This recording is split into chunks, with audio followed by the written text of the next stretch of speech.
നമസ്കാരം. 2013 ഗ്രീൻലാൻഡ് എന്ന രാജ്യം വിസിറ്റ് ചെയ്യാനൊരു അവസരം ഉണ്ടായി. അവിടുത്തെ ഒരു ഫോട്ടോയാണ് നിങ്ങൾ കാണുന്നത്. ഗ്രീൻലാൻഡ് എന്ന രാജ്യത്തിന് ഇന്ന് സ്വന്തമായി കറൻസിയോ നാണയങ്ങളോ ഇല്ല. അവർ ഡെൻമാർക്കിൻ്റെ കറൻസി നാണയങ്ങളാണ് ഉപയോഗിക്കുന്നത്. കാരണം ഗ്രീൻലാൻഡ് ഡെൻമാർക്കിൻ്റെ ഭാഗമാണ്. ഈ ഗ്രീൻലാൻഡാണ് അമേരിക്ക പിടിച്ചെടുക്കണമെന്നൊക്കെ പറഞ്ഞിരുന്നത്.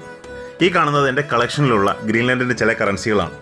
അത്യാവശ്യം റയറിറ്റിയുള്ള കറൻസികളാണ്. കാരണം ഒരു പർട്ടിക്കുലർ പീരീഡിൽ മാത്രമേ ഗ്രീൻലാൻഡിൽ കറൻസികൾ ഉണ്ടായിരുന്നുള്ളൂ. ഈ കറൻസികളുടെ നിർമ്മാണം വളരെ കുറച്ച് മാത്രമേ ഉണ്ടായിരുന്നുള്ളൂ. കാരണം അവിടുത്തെ പോപ്പുലേഷൻ എന്ന് പറയുന്നത് അന്ന് 50,000-ൽ താഴെ ആളുകളായിരുന്നു.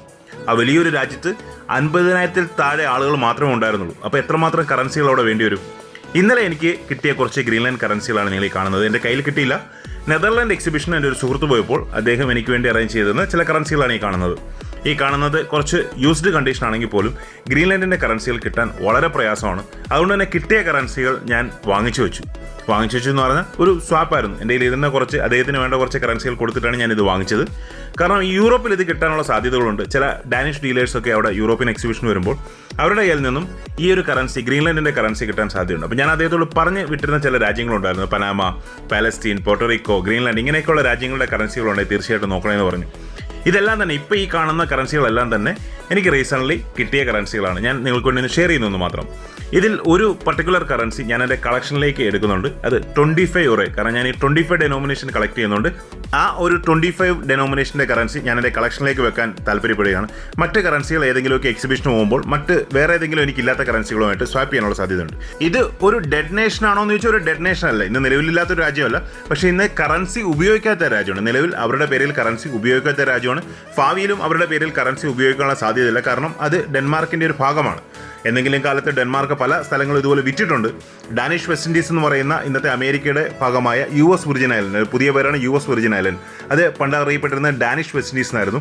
അത് ഡാനിഷ്കാർ അമേരിക്കയ്ക്ക് വിറ്റൊരു ലാൻഡാണ്. അതുപോലെ ചിലപ്പോൾ വിറ്റാൽ മറ്റൊരു രാജ്യത്തിൻ്റെ ഭാഗമാകാൻ സാധ്യതയുണ്ട്. ഈ ഒരു കറൻസി ഇപ്പോൾ കാണുന്ന 5 ക്രോണറിൻ്റെ ഈ കറൻസി അൺസർക്കുലേറ്റഡ് കറൻസിയാണ്. UNC കറൻസിയാണ്. ഗ്രേഡ് ചെയ്ത് അത്യാവശ്യം നല്ല ഗ്രേഡ് കിട്ടുന്ന കറൻസിയാണ്. ഇതും ആ ഒരു ലോട്ടിൽ ഉണ്ടായിരുന്നു. വളരെ സന്തോഷം. അപ്പോൾ ഞാൻ ഇങ്ങനെയുള്ള ചെറിയൊരു ന്യൂസ് നിങ്ങൾക്ക് അറിയാൻ വേണ്ടി പാസ് ചെയ്തെന്ന് മാത്രം.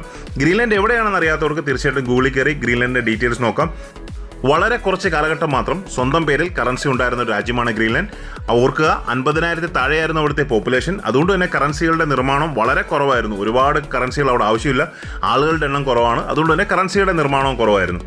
അതുകൊണ്ട് തന്നെയാണ് ഈ കറൻസി കിട്ടാൻ ഇത്ര പ്രയാസം. ഇത് ആകെ കിട്ടുന്നത് യൂറോപ്യൻ എക്സിബിഷനിലോ ഏതെങ്കിലുമൊക്കെ ഡെൻമാർക്ക് ഡീലർമാരുടെ കയ്യിലുമാണ്. കാരണം അതൊരു അഡ്മിനിസ്ട്രേഷൻ ഭാഗമായിട്ട് നമ്മൾ പോർച്ചുഗീസ് ഇന്ത്യൻ, ബ്രിട്ടീഷ് ഇന്ത്യൻ ഒക്കെ കറൻസികൾ എടുത്ത് വെച്ചിരിക്കുന്നത് പോലെ തന്നെ അവർ ആ കറൻസികൾ ശേഖരിക്കാറുണ്ട്.